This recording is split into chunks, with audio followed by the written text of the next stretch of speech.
While the White House, as we noted, is furious over leaks, there's renewed concern about the content of the big leaked story of last night and how it speaks to the president's unwillingness or inability to criticize Putin. In a hearing before the Senate Intelligence Committee today, both Homeland Security Secretary Kirstjen Nielsen and former Secretary Jay Johnson stressed how important it is for the president to speak out against Russia's election meddling. Would it help if the president were to simply acknowledge that this happened in 2016? Yes, sir. Secretary Johnson, how, in your view, how important is it for the president to articulate and acknowledge that this happened so that people take it seriously? Very. The President of the United States is the most visible American, maybe the most visible person on the planet. And the things he says and does are watched very, very closely. Perhaps noting midterm elections looming, there was pushback in the hearing from senators who don't see enough being done by the administration to prevent future Russian hacking. At this point, we know for certain that the Russians were relentless in their efforts, and also that those efforts are ongoing. And yet, when I listen to your testimony, I hear no sense of urgency to really get on top of this issue. Not only is this of extreme urgency to the department, but as you know, we're expending not only extraordinary resources to provide any support at the request of states, but we are prioritizing election efforts. For more on all of this, starting with the leak out of the White House, we're joined by Jeremy Bash, former chief of staff at the CIA and Pentagon, also an MSNBC national security analyst, and retired four-star U.S. Army General Barry McCaffrey, decorated combat veteran of Vietnam, a former battlefield commander in the Persian Gulf, former drug czar, in fact, and these days an MSNBC military analyst. General, I'd like to begin with you because I heard you make two different points earlier today. Number one, you do not think the leaker is a member of the U.S. military, and number two, you think at some level the leak was a good thing. Well, yeah, by the way, on the pattern of leaks in Washington is a general statement. No military lieutenant colonel ever leaked anything, nor did the CIA operatives. Normally this kind of thing, by the way, those presidential talking points would have been signed off on by the U.S. UN ambassador, the State Department, the Pentagon, the agency, Department of Justice, and others. So when they're tracking down leakers, you got a hard road to hoe. But, Brian, it seems to me the fundamental question here is, looking at Russian behavior, Mr. Putin's behavior, that phone call to congratulate him on an election where the principal opposition candidates of Putin had been murdered, prosecuted, shunted aside, the press controlled.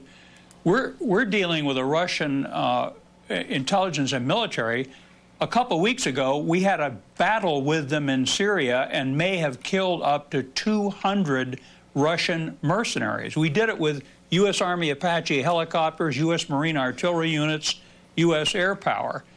The Russians are threatening us with nuclear weapons, and by us, I mean NATO, in language that we never saw during the Cold War. So the question goes beyond just elections and power grids and reconnaissance. This has turned into an active campaign of intimidation by Mr. Putin to his neighbors and presumably an attempt to break up the European Union and NATO. Jeremy Bash, I note one piece of the president's prodigious tweeting today said, in all capital letters, peace through strength. Is this strong? You've been contending in interviews I've seen with you today that this is emboldening of Putin. I think very much so, because as General McCaffrey accurately laid out, when Putin hears a message from the president of congratulations and the president does not address some of our concerns, including the nerve gas agent attack on allied soil in Salisbury, England, by Putin against an alleged ex-Russian spy, that is essentially a green light to Vladimir Putin to keep going, to keep doing these things. And the only thing I'd point out about this leak issue, Brian, is that I think there may be a lot of people in the staff who are upset about it. I'm not sure the president is upset about it. I mean, in his tweet today, he didn't inveigh against the leak. He proudly embraced the policy of a pro-Russian foreign policy. He's not covert about this. He's quite overt. This is no overt, plain sight, happening in the light of day activity by the President of the United States. Yeah, in his tweet, in trolling his predecessors, he favored the leader of Russia over two past U.S. presidents. So, General, you also recommend a course of action for this president, provided it isn't too late, that would require this president to go into his chief of staff's office, close the door, and have a conversation with him. And what was that was part of your recommendation?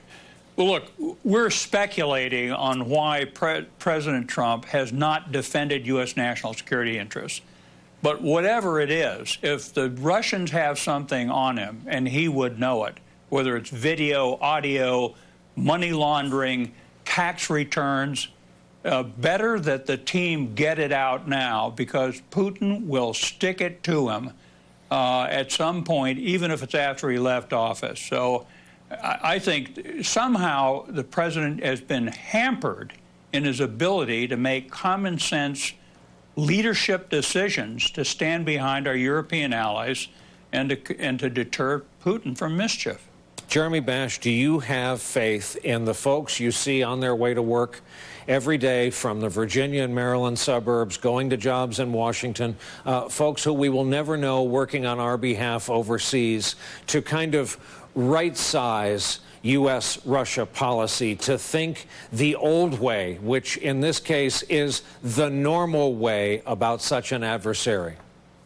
No doubt, Brian. I think these professionals in the intelligence community, in the Department of Defense, and the Department of State are clear-eyed about the threat posed by Vladimir Putin's Russia.